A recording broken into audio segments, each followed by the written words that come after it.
नमस्कार मंडळी, पल्लवीज किचन कट्टामध्ये तुमचे मनापासून खूप खूप स्वागत आहे। तर आपण आज पाहणार आहोत गरमागरम अशी खुसखुशीत पालकाच्या वड्या। पालक म्हटला म्हणजे लहान मुलांना आवडत नाही, त्याच्या पोटात कोणत्या ना कोणत्या प्रकारे जाण्यासाठी। तसेच पालक सगळ्यात पोषकयुक्त भाजी आहे, त्यात न्यूट्रिएंटचा खजाना आहे। मुलांसाठी पालकाच्या वड्या हा पर्याय चांगला आहे। त्यासाठी एक जुडी पालक स्वच्छ धुवून त्याला निथळून घेऊन त्याचे देठ काढून घेतले आहे, त्याला बारीक कापून घेत आहे। अशा प्रकारे मी सगळा पालक कापून घेतलेला आहे बारीक असा। कोथिंबीर स्वच्छ धुवून घेतलेली आहे, ती बारीक कापून घेऊया। कोथिंबीरमुळे चांगली चव लागते। मसाला करण्यासाठी मिक्सरच्या भांड्यात 4-5 बारीक हिरव्या मिरच्या, 1 इंच अद्रक, लसूण 8-10 पाकळ्या लसूण जास्त घ्यायचा, त्यामुळे चव छान येते। धणे घ्यायचे थोडेसे आणि जिरं।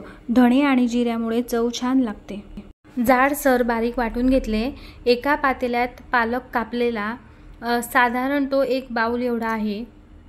पालक टाकून झाल्यावर त्यात कोथिंबीर टाकायची आहे कापलेली। आपण वाटलेलं वाटण चमच्याने सगळं मिक्सरच्या भांड्याला राहिलेलं सगळं काढून घ्यायचं आहे झाकणाचं आणि मिक्सरच्या भांड्याला राहिलेलं।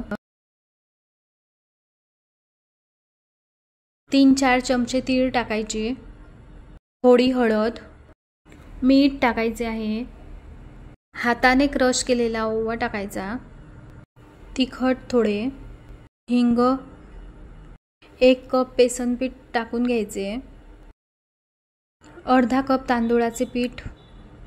हे सर्व टाकून झाल्यावर चांगले मिक्स करून घ्यायचे आहे, चांगले चोळून घ्यायचे। लगेच पाणी टाकायचे नाही, भाज्यांमुळेच मॉइश्चर सुटलेले असते, त्यामुळे भाज्यांनाच पाणी सुटते। थोडं थोडं पाणी टाकून घट्टसर असं भिजवून घ्यायचं आहे। थोडे तेल टाकायचे आहे, 2-3 चमचे, याने वड्या कुरकुरीत होतात। आपण कोथिंबीर वडीसाठी बॅटर करतो तसेच सेम करायचे आहे। पीठ जर वाटत असेल कमी पडत आहे तर वरतून अजून टाकू शकता। स्टीमरच्या कढईत मी 1 ते 2 ग्लास पाणी टाकून उकळायला ठेवलेले आहे आणि त्या प्लेटमध्ये तेल लावून चोळून घेऊया, म्हणजे चिकटत नाहीत। मिश्रण प्लेटमध्ये टाकून गॅसवर ठेवलेल्या स्टीमर कढईत 10 ते 15 मिनिटं वाफवून घेणार आहोत। 10 ते 15 मिनिटांनंतर आपण चेक करून घेऊया सुरीने। सुरीला जर काही कण चिकटले नाही तर समजायचे आपले चांगले वाफवून तयार झालेले आहे। हे थंड झाले आहे। आता आपण याच्या वड्या पाडून घेऊयात। या वड्या आपण आता सगळ्या काढून घेणार आहोत आणि एका डब्यात ठेवणार आहोत। या वड्या 15 ते 20 दिवस सहज टिकतात। किती छान आलेली आहे वडी, तुम्ही बघू शकता। अशी वाफवलेली वडी पण खूप छान लागते, अशी पण तुम्ही अशी सुद्धा खाऊ शकता। वड्या तळण्यासाठी कढईत तेल टाकायचे।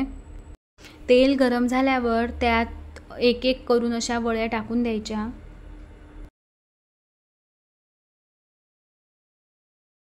वरची बाजू झाली की त्यांना पलटवून घ्यायचं। दोघी बाजूंनी चांगली खरपूस तळून घ्यायची। बघा किती मस्त असा गोल्डन ब्राउन सर कलर आलेला आहे। अशा प्रकारे मी वड्या तळून घेतलेल्या आहे। जेवढ्या खायच्या आहे तेवढ्याच तळलेल्या आहे, बाकीच्या मी एअरटाईट डब्यात ठेवलेल्या आहे। मंडळी, वाट कसली पाहताय, या खायला आणि जाता जाता तेवढे चॅनलला सबस्क्राईब आणि लाईक करा बरं। धन्यवाद।